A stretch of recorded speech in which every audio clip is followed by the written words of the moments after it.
Eko budade mana keti bae demera kaya apa ormanya devite lagyanan chesivne wayo kare bungapa choma dise gae wananya dudaveni nata boye kajela boda gegeza okona gora du malo adarage awera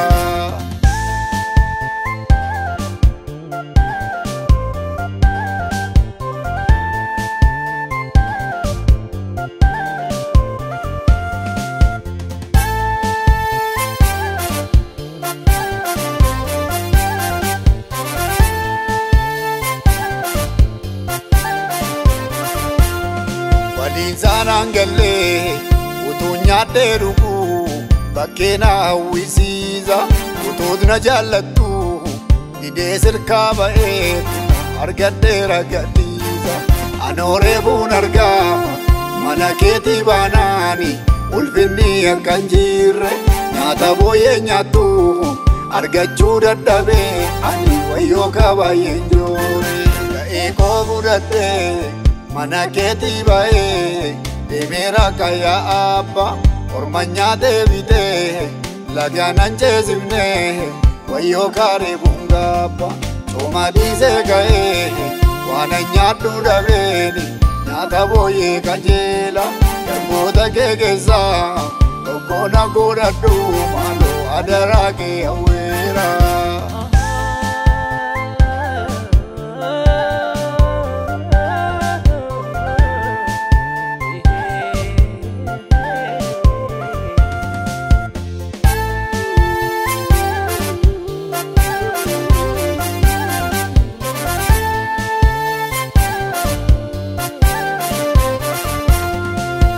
Natuta abenya gerati altu guya bodeda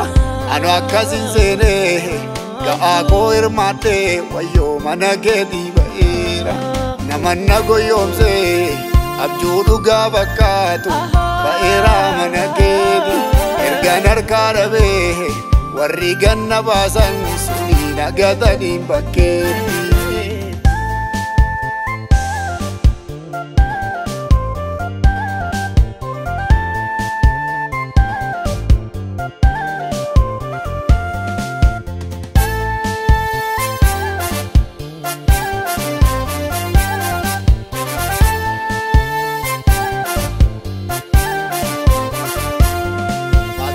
Vakada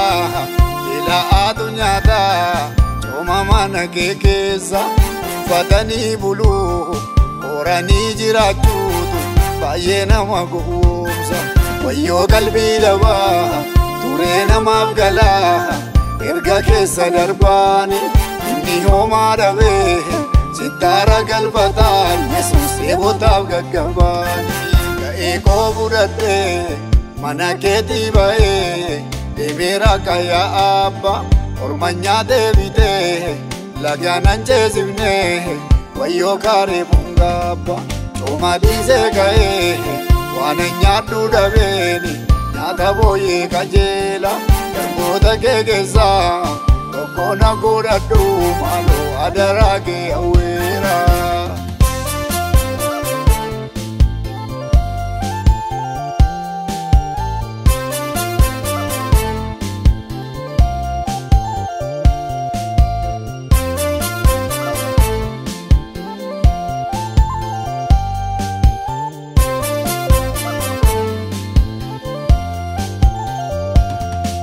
sa indufadu namni ubadani ogumman kan jiratu asasa jollumma barsisa ganama sana jibberran tarkanfatu wana demu beka kayo dorgombe sabis wakayo namanata abboma mebule